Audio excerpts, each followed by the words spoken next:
And where did he get? This is something that constantly pinches me. That how did he get this audacity to just go ahead and kill so many of human beings, precious lives, with the kind of violence that he commits, which I won't want to discuss. And then he having the audacity to plan out his whole escape from a prison that is so highly secured. I mean, so hello and welcome to another episode of the podcast. And today we are very lucky to have with us Mr. Sourabh Mukherjee. So welcome to the show, sir. Thank you, Arun. Thanks for inviting me on the show. Sir is a corporate leader as well as he's author of numerous books. And one of the books that I have read like a few time back, and I was really impressed by the way that it has been written and the topic it deals with. It deals with one of the most dreaded criminals, I can say, if in the history of India, who goes by the name of Psycho Shankar, and his saga that really panned out between the period of 2009 to, we can say, 2018, and the whole stories regarding that. And sir has written a fabulous book regarding it, which goes by the name of The Highway Murders. It is available on Amazon, both on paperback and Kindle format. And I had the good luck of reading it, and sir is here to discuss with us regarding the book and the whole thing that pan out there. Sir, my first question to you would be, I mean, how did you land up on this story, and what motivated you to write a book around this whole saga that had continued between this period in the four states of Tamil Nadu, Andhra Pradesh, Karnataka. I mean, sorry, the three primary states: Tamil Nadu, Andhra Pradesh, and Karnataka. If I'm right. Right. So, Arun, first of all, thank you for your kind words about the book. As you rightly said, I have been writing for about more than 8 years now, and my books have primarily been fictional stories. So, crime stories, thrillers, murder mysteries, but mostly fictional. And couple of years back, I wrote my first true crime book called Death Served Cold. And Death Served Cold had a very interesting premise. It was a collection of 7 stories about female murderers from different parts of India. So I specifically chose that topic because, more as a gender stereotype, we generally associate women with, kindness and love and affection and care.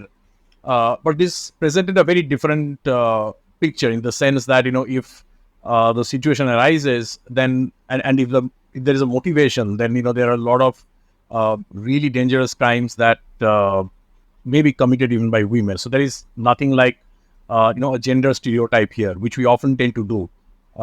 So that was my first foray into true crime, and Death Served Cold was very well received. It was appreciated by a lot of people. In fact, there was a story based in Kerala, about this lady who was very popular and who was very respected in the Christian community there. And then it turned out that over a period of 14 years, she had actually murdered almost 6 members. I think, if I remember correctly, 6 members, of her family and the extended family, over a period of 14 years, and it all went undetected. And that was a very exciting story. And because the story was there, there was a lot of coverage about my book in the mainstream media in Kerala. So, Manorama and, a lot of these other publications in Kerala, they carried extensive coverage about that book. So, which was, a sort of an encouragement for me to also look into the genre of true crime and real crime. And what was also happening is, if you look at, the content on OTT, if you look at even a lot of popular books, there is a lot of interest right now in true crime. And, rather than looking at fictional stories, readers and viewers in general are looking at a lot of content around true crime and real crime. That's why, I really wanted to explore that genre. And, when I wanted to do that, I was also working with my publisher, Mr. Arup Bose of Srishti Publishers and Distributors. And Arup and I, we were discussing a few ideas about, a particular story that we could take up and start developing on that, because it also takes a lot of time. You have to do a lot of research, and you have to be absolutely accurate about the story that you are telling, because it's not a fictional story. You obviously cannot take liberties. You have to make sure that your research is absolutely impeccable. So it takes a fair amount of time. So Arup and I, we were discussing ideas, and then we came upon this character called Shankar, and as you rightly said, he's more popularly known as Psycho Shankar in the southern states. And then I started doing my basic research about this particular person, and what came out of that research really took me by surprise. It was very startling to see the extent of depravity that this person would go to, and the kind of crimes that he committed over a period of time. Once again, it was not just like a one-off murder or maybe a one-off crime, but this is again something which happened over an extended period of time across multiple states of southern India. It sort of the investigation started off in Tamil Nadu, but then as the investigation proceeded, the police figured out that there are a lot of cases, unsolved cases that have been registered with the police along the highways between Tamil Nadu and Karnataka. And then, of course, as the investigation proceeded, this person ran away from police custody twice. So, and the second time was the second escape, about which I also talk about in the book, was a very dramatic escape, and in fact, it was the very first jailbreak from the Bangalore Central Prison. So it was a new prison had been set up, and this was the first time somebody had actually escaped from that, and it was really daring.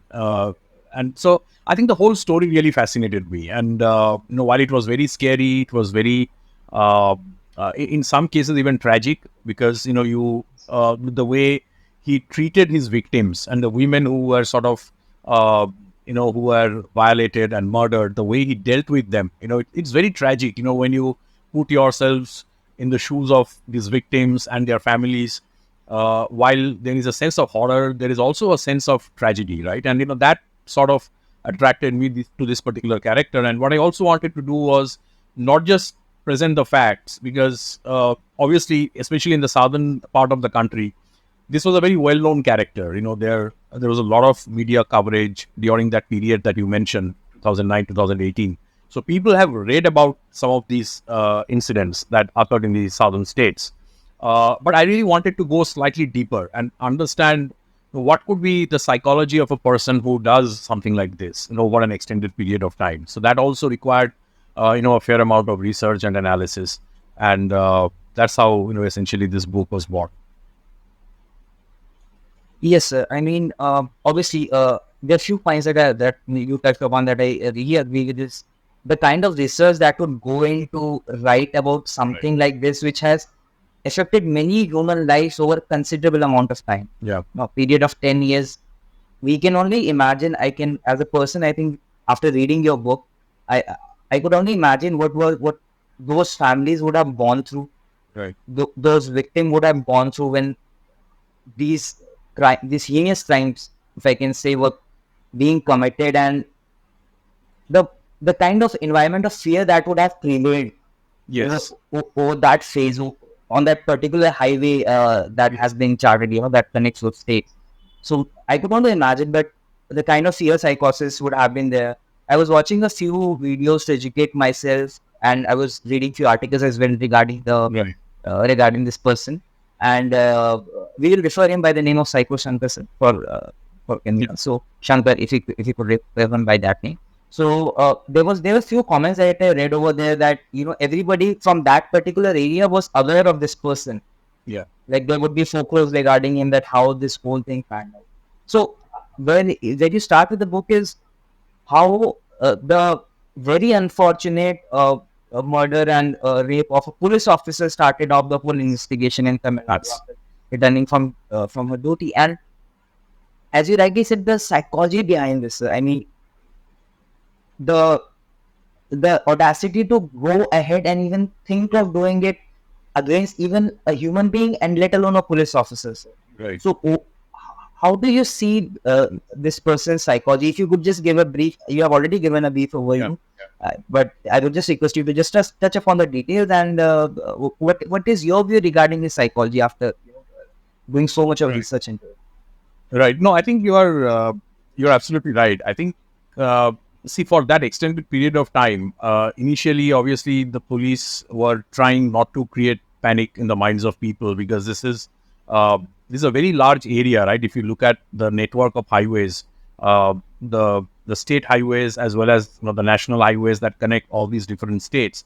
And in fact, the investigation also went to places like Maharashtra and Goa, and all these places. So it was a very large area that we are talking about. And if you look at the modus operandi of this person, I think essentially what he used to do was, he would pick up the women from a certain location, but he would not commit the crime in that location, right? Because he was always moving around in his truck. The advantage that he had was that he was a trucker, right? And what he would do is, he would essentially carry these women to a different place. He would commit the crime, and he also thought of a very interesting way of disposing of these bodies, right? So he did not make a lot of effort in disposing of the bodies. He would just drop the bodies on an empty field, or in a drain, or in a farm. And what would happen is, you have animals and you have birds, and then you have the weather that essentially would take care of the body itself. So you are not even disposing of the body you are not making a lot of effort to dispose of the body. You are leaving it to the animals and the forces of nature to completely decompose and mutilate these bodies. And I think that is what, for me, that is what made it worse for the families of these women. So essentially, for somebody in the family, what that person would know is, maybe a daughter or a sister or a wife, or whoever is just missing, right? So a lot of these reports started with the diaries about missing persons, because if somebody has probably gone to the bazaar, or somebody has gone to the field to do, and a lot of these things were happening around the farms, and then suddenly this woman goes missing, and then they know nothing about these women for days and months and years, because the crime hasn't been committed in that location, so the police wouldn't know. And for all you know, this body, and as you are missing that person, as the police is carrying out the investigation, the body is rotting somewhere, maybe hundreds of miles away from that place. And I think this whole idea is what really made me extremely upset, when I'm writing that story, because I usually, when I write, it takes a certain amount of time, and because of the research and the writing for this particular book, I was living in that universe, for several months. And for me, it was a very disturbing phase, because you are essentially part of that world. You are trying to create that world, and it's a very disturbing world for me. Coming to your specific question, in terms of the psychology. So typically, and that's why I also did a bit of research. I talk to people, I talk to psychologists, who have dealt with people like this. And typically, what happens is there are usually triggers which create this kind of a psychology in a human being, right? And some of these triggers usually lie in the individual's past. So even in this case, if you look at Shankar's life, there were incidents that were happening in his household when he was a young child, which created that kind of an impression in his mind, about the life of a trucker. His father himself was a trucker. And it created, these visuals in his mind about, the women that his father would bring home, these women with garish makeup and loud wearing, loud clothes. And, he would bring these women, and then he would spend time with these women, forgetting about his own mother and him. And in a way, it created that kind of an impact on his mind. So that, if you look at, his entire life, some of the victims that he started with were actually prostitutes, whom he would pick up from, let's say, the roadside dhabas, or the the fuel stations by the highways. So some of it had to do with that. And then I think what happened was, even if you look at the story, the way the mind of the serial killer operates is, he commits the crime, and then there is always, a bit of a regret that comes in, right? And there is a phase which is like more like a cool off kind of a phase, where this person is debating with himself, he's scared, he's trying to sort of hide, he's trying to lie low. So that phase, and then suddenly, it's a cyclical process, and then after some time, the urge again comes back in, and he's again looking for the next victim. So this continues in a cycle, and he went through the same thing. And I have actually spent a few chapters in the initial parts of the story just to see, just to show the reader that whole progression, right? So it starts from something very basic as maybe peeping into windows, or catching people in their private moments. And from there, it goes on to actually following a woman when she's returning home. Then it sort of moves on to attacking the woman physically to start with, and then eventually proceeds to more dangerous acts of crime.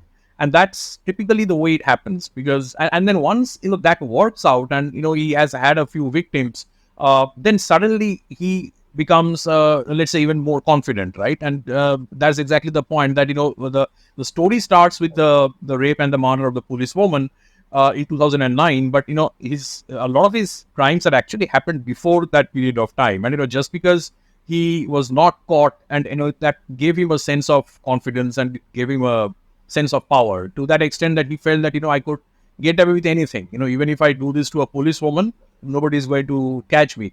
And and even with the police woman, he followed the same process, right? So the body was discovered in a train, completely damaged and mutilated. So I think that's how it happens. You start off by taking small steps, and then you have a few successes, and then you suddenly start feeling invincible, and that you feel that you can get away with anything. Yes, sir. I mean, as rightly pointed out by you, the first chapters of the book, where the whole context is being provided of how this person proceeded with what he did. Uh, but there are also parts of his childhood, as we have discussed, that how his father was a trucker and his delinquencies, his involvement with prostitutes, bringing them home, and a small Shankar seeing his father do such acts, which obviously I'm hoping our listeners are aware of that, and if they are not, that how crucial that age of 0 to 7 years is, when Yes, all of these impressions are being created in our mind, and it's like basically programming an operating system. exactly. This is what human psyche is. And rather, I mean, in the later parts, there are also mention of him when he runs away, when he goes off on his journey of becoming a trucker. He was married, he had three daughters, and Yes. when he first ran off from home, and then he started to have access to these low and shady pornographic shows, and then he goes on to that. So I was also wondering that, how much of an impact would a father icon doing such things, and then subsequent access to pornographic materials in his adulthood and all those fantasies, because pornography is a very big reality in today's world, and the kind of impression that it creates. So I was just wondering that how much of an impact it could have, because there would have been multiple factors.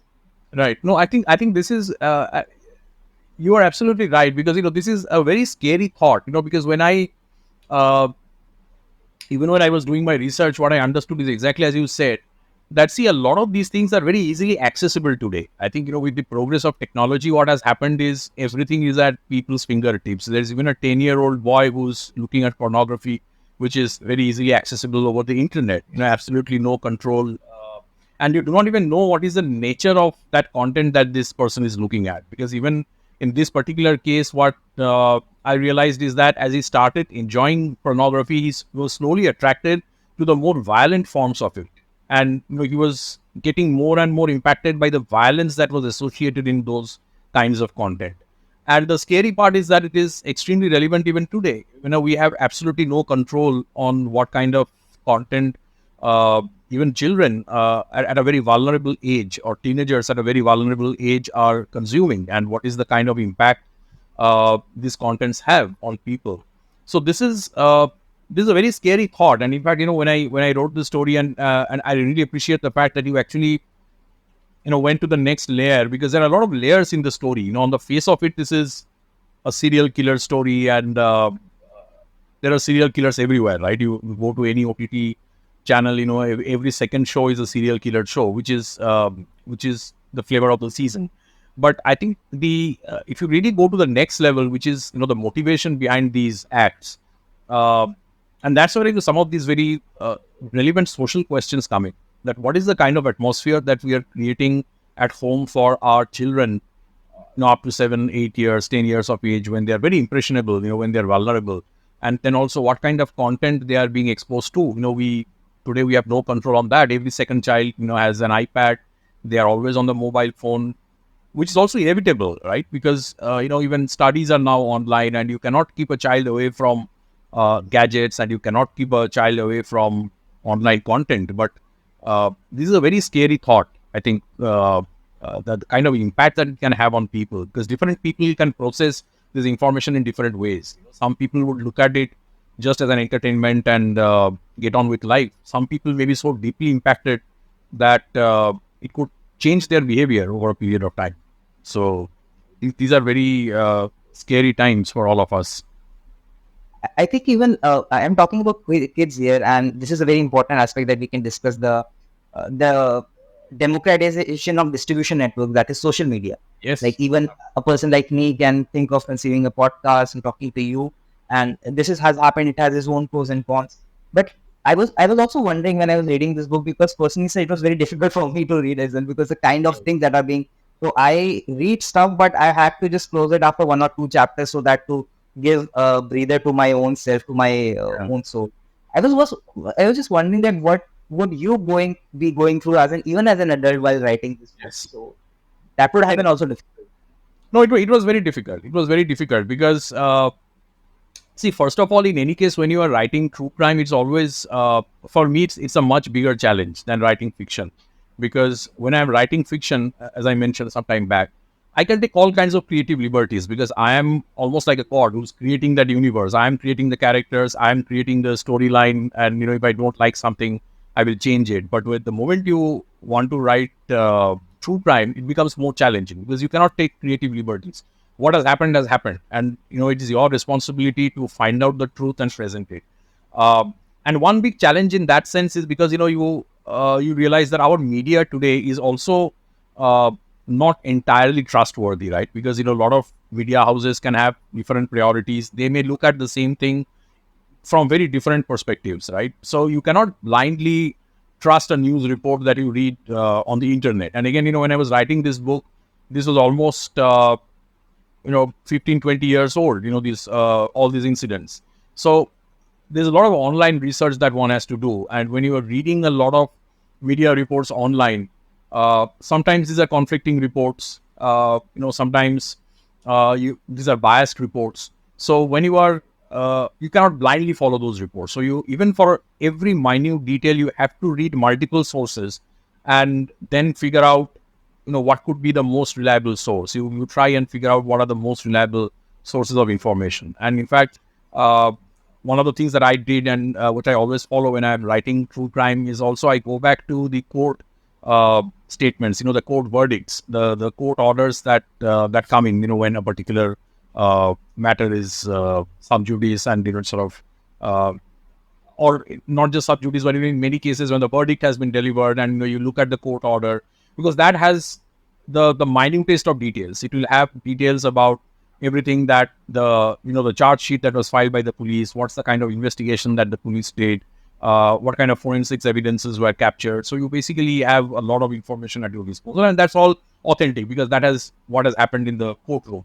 So you have to go through pages after pages of those transcripts, and some of those can be really horrible because they actually document statements by witnesses. They will document statements by the police, what exactly they have seen at the crime scene, what kind of evidences they have gathered. And some of those can be really horrible, reading through all of that day in and day out when you are writing that story. So, and then on top of that, like I said, I did not want to present this book just as a documentary where, you are only reading information which maybe you have already read in newspapers, because then there is no point in reading a novel, right? So because I'm also presenting this in the format of a novel. So then there is an additional research that you have to do about how a serial killer's mind work, some of the things that may have gone in his mind.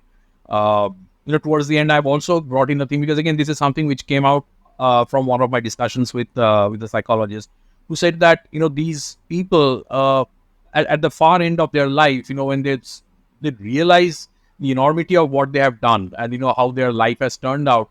In some cases, there is also a sense of regret that comes in, towards the end of their lives, and that's where you see towards the end of the book where when he's all alone, he's completely shunned by everybody, even within the prison, and that's what I found out. I did my research. I spoke to people who have seen how prisoners behave in the jails, and even among the prisoners, the very interesting thing is that there is almost an unwritten code that if there is somebody who has committed a heinous crime like a serial rape or serial murder, even the other prisoners actually boycott that person. So that person becomes very lonely. So being holed up in a high security cell, completely you know sort of uh, completely alone, right? There's forget about his family and friends, but even the other prisoners in the jail, they do not interact with him. And then there is slowly that sense of regret that also comes in. So maybe towards the end of his life, he starts thinking about his daughters, and he sees himself as a devil, who's violating his daughters. So I think so that's a very complex psychology, and like you said, living through that whole journey as a creator is it's a draining experience. I remember when the book was eventually completed, and so it was like I just closed the book and I said, okay, this much and no further. Thank God it's completed. So yeah. There would have been a sigh of relief, sir, that finally it's that Absolutely, light, sir.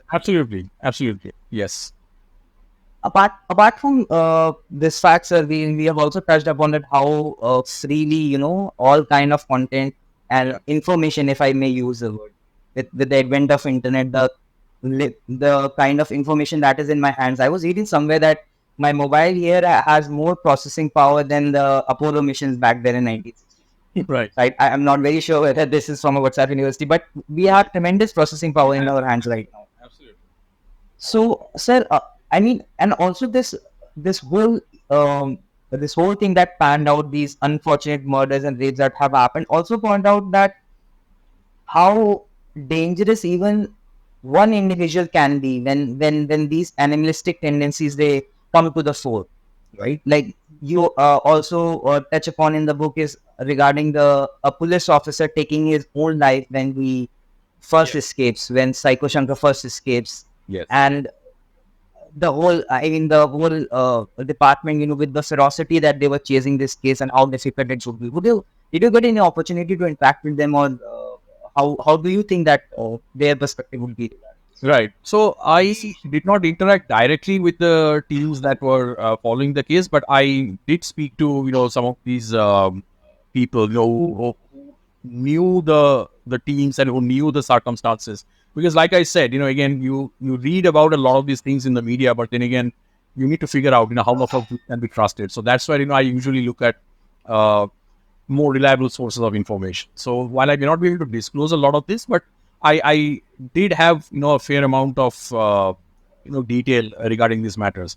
And what I understood is the police really took upon it as a challenge that they definitely need to bring this person. And especially what happened was, if you really look at it right through the story, there are multiple instances where the pride of the police actually was damaged, because it started off with the rape and the murder of a policewoman, and that was something which the police force really took very seriously, because it was one of their own, right? So, and also the message that goes out to the society, that while we are talking about the safety of women, while we are talking about the well-being of women, if a woman who's in the police force is violated in this manner, then it sends out a very negative message to the society at large. So the police really took it upon themselves that they definitely need to uh, catch this killer. Uh, then again, after some time, what happened was, this he ran away from the custody, and there were two policemen from whom he ran away, and one of them, out of guilt, out of shame, and also to some extent out of fear and apprehension about what would happen to his life and his career, this policeman goes ahead and takes his life. So again, that was the second blow that was struck on the police force, and it sort of what I heard was that it really motivated them and it really charged up the force.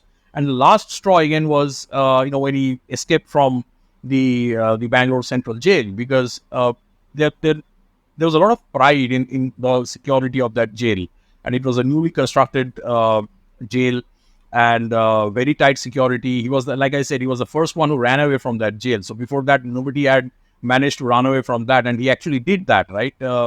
So you will see in multiple stages of the story, there are instances where the pride of the police actually, so he dealt a blow on the pride of the police, and that's where I think uh, it further motivated, it further motivates you, right? When you see that there is somebody who's constantly challenging you, it further motivates you. And that's why you saw, the kind of enthusiasm and the kind of dedication with which the police force went ahead with this whole investigation. And every time he escaped, he was caught, and eventually he was put in the jail for good, and he actually died in a high security prison. But even then, that's the irony, right? And that's the irony with which the story ends. That even when he died, uh, the police came under the scanner, because there was a lot of investigation that happened as to how come, as somebody, a serial killer who has like more than 30 cases of rape and murder and robbery, who has been put up in this high security prison, how could he commit suicide inside high security jail?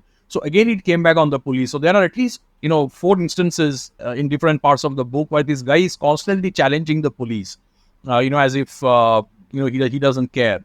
And that's where you have the other character, the protagonist, who's sort of who's almost vowed that I will definitely take care of this person. And finally, when Shankar commits suicide, that's the reason why he's so disappointed, because he feels that this guy actually took the shortcut. He would have liked to see the law taking its course and giving him the kind of punishment and humiliation that he deserved. But his suicide sort of took away all those opportunities from the legal system. So that's the irony with which the book ends. And I really could feel for the police officer. You would feel if somebody just commits suicide and runs away from all the humiliation. The kind of closure, I guess, Yes, yes. that leads And to that's what I also the talk about. That even the families did not get closure, because they would have really liked to see this person being brought to book. Uh, yeah, brought to justice. But yeah, I mean, with him taking his own life, I mean, it's such a complex whole. This is such a complex matter that I even cannot form a perception or an opinion regarding that what has happened, because even to when people will read the book, they'll get it that what to make out of the whole events. I mean, we are talking it in very simplistic terms over here, but the things that have happened, they were of grave nature, and they have impacted everyone that was in any sort of vicinity of that whole event taking right. place. And even this person Shankar escaping from Bangalore Central Prison, and that whole story, it's surprisingly strange that how did his mind work, and where did he get this is something that constantly pinches me, that how did he get this audacity to just go ahead and kill so many of human beings, precious lives, with the kind of violence that he commits, which I won't want to discuss. And then he having the audacity to plan out his whole escape from a prison that is so highly secured. I mean, it just shocks me, sir. Absolutely. I mean, you got the word absolutely right. It's the audacity of this character which is really surprising, because, and it's also one of the reasons why we wanted to do this story. See, because there are, like I said, even if you look at our own country, there are lots of stories of serial killers. Some of them very daring and heinous crimes and all of that. But I think in terms of audacity and the tenacity with which this person keeps on committing the crime, you don't run away from the police custody twice, right? And in fact, even when he was towards the end, even when he was sick and he was injured, he used to move around the jail in a wheelchair. Even then, he actually tried to run away, and before he committed suicide. So I think the kind of audacity that this person had, that is almost unparalleled. Even if you look at other serial killers that our country has seen. I was just talking the other day to the production head of a particular production company, and he was comparing this with the story of this whole cyanide killer, which the series The Heart, which has recently come in, which is sort of based on that killer, who used to who was a married man, but then he used to commit all of these murders, using cyanide, which he got from somebody who was working as an goldsmith. So from them, he got the potassium cyanide, and he used to use it to kill some of its victims. It's a very interesting story, which I think the series Nahar is based on. So we were comparing this with the story of Psycho Shankar. But then I said that if you look at Shankar's story, I think it sort of, in terms of deadliness and in terms of the sheer audacity of the killer, it goes way beyond some of these other killers that we know of. So that's what attracted me to the story in the first place. Yeah, even with the kind of research that you do for the book, I was reading that I think you're speaking through that character of that psychologist that you mentioned. You've already mentioned in our conversation those seven stages of how a serial killer was, all that that happens. But what what I really want to discuss right now is, as we mentioned, we have stories of lots of serial killers, unfortunate incidents that go around, and that are being widely consumed today, especially through the OTT platforms. And even with some of the events, some of the very, very tragic and unfortunate events that have happened in our recent memory in India, one thing that really struck me out regarding their broadcast by the mainstream was the focus on the operandi, the atrocities, the way of projection of the technicalities of how the crime was committed. So one, you are already exposing to some very vulnerable and malleable minds to this Right. stuff. And the second thing is, I also wonder that why do these things get so widely circulated? Do they strike a chord with the animalistic tendencies that are spread across the human spectrum of mind? I mean, that is something that I always wonder. I think so, because if you really look at the popularity of these kinds of content or these kinds of shows or these kinds of film, it somewhere appeals to the the basic instincts of human beings. We somewhere derive some kind of sadistic pleasure in getting to know about these stories, and uh, the sadistic pleasure that you often feel in getting scared. The reason why people watch horror movies, for example, right? I mean, getting scared is also a kind of an entertainment for people. You are actually buying tickets to get scared. You are paying money to get scared, right? So I think that tendency has always been there, and I think I look at it in the same way. And then the other thing is obviously the shock value that you have from the modus operandi of these people. And that's where, again, I think the topic that we were discussing, the content regulation, there has to be some form by which you regulate the dissemination of contents like this, right? Because when you are telling the story of a serial killer, of course you have to show what's the modus operandi. How does this person do what he or she does? You obviously have to show it. Other than otherwise your story remains incomplete. But the question is, you also need to think about what is the effect or what's the impact that this has on vulnerable minds. There are even children seeing it. When you are showing something on an OTT platform, which is sort of an unregulated platform at this point in time, everybody is exposed to that content. Earlier, at least, when you had some kind of regulation in place, you could still, on paper, you could say that, okay, I have created this content for a certain age group. It is expected that people below that age group will not be exposed to that content. But we do not have that safeguard anymore. Everybody is exposed to all kinds of content. And depending on your age, your vulnerability, you cannot rule out the possibility in what way this person would be impacted. So, in fact, I was reading about when I was discussing with some of the uh, certain psychologists about this particular case.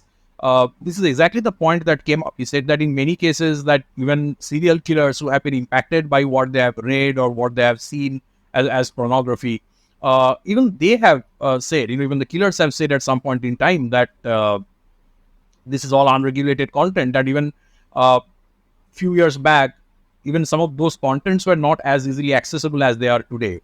In a few years back, they were only on the print media. You had to buy books or magazines to look at those kinds of content. But now it's freely accessible on the internet. There are 10-year-olds who are looking at this, and there is always that concern that what is the impact that it might have, and I think that is where some level of regulation is very important. I don't know how, or I don't know by what means, but there has to be some level of regulation that has to be brought in. Because see, these contents will not stop, like we discussed. Like I said, people are attracted by these kinds of things, and the people who are creating content will continue to do this. But the question is, do I keep on exposing a lot of young, impressionable minds to these kinds of content as well? Why this thing becomes more important is, I just recollected a paragraph or a chapter from the book where you describe that when this fellow Shankar realizes that the kind of attention that he's getting, he sees all the limelight, and I think it's mentioned over there that he refuses to travel by a normal bus, Yeah. or something, that he requests or say something that he will travel in a luxury bus. And one line especially that struck me was that his face looked like everyone else's. So this guy was not different looking than anyone else. He was just among the thousand of faces. So it is how deeply these things impact the collective psyche, that the person, this folk could be anyone with the kind of exposure that he has. So I mean, with the impact that we are getting of different things, do you think after researching so much about this person, that who, towards the end, when he was captured and for good, and that he found out that there were no routes of escape, I think so. So do you think that he is have so regrets or thought, as you said, he sees himself as the devil? Or what could be his thought process? I mean, we could only imagine right now. Right.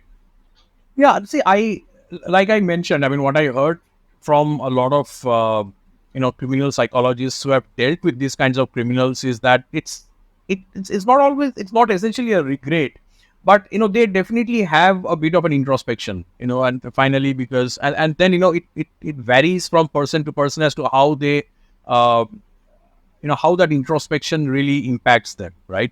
For some people it could be regret, for some people it could be something very different, because what I understood from some of my research about Shankar is that uh, he he definitely was depressed. He definitely went into depression because of all of these things that had happened to him, and being completely rejected by his fellow prisoners, by society, by his family. Or he obviously went through that phase. But what I understood was that even when he was in discussions with the counselor in the jail, and there's a chapter towards the end of the book where I called out some of the very specific points that they used to talk about, like what are your views on uh, capital punishment, because he was looking at that kind of a punishment, and his argument was very similar.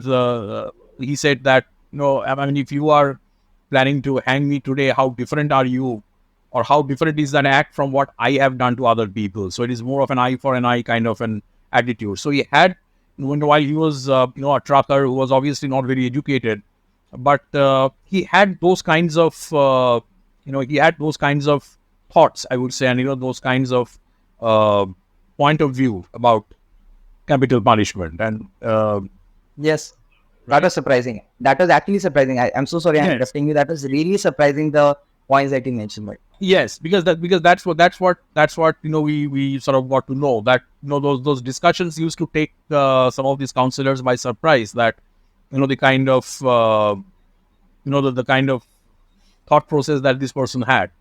So yes, I mean, I think towards the end there is obviously an element of realization, but then how you interpret that or what it does to you obviously will vary from person to person. Somebody might be regretful, somebody could be defiant, somebody could be slightly philosophical like this person. So I think this varies.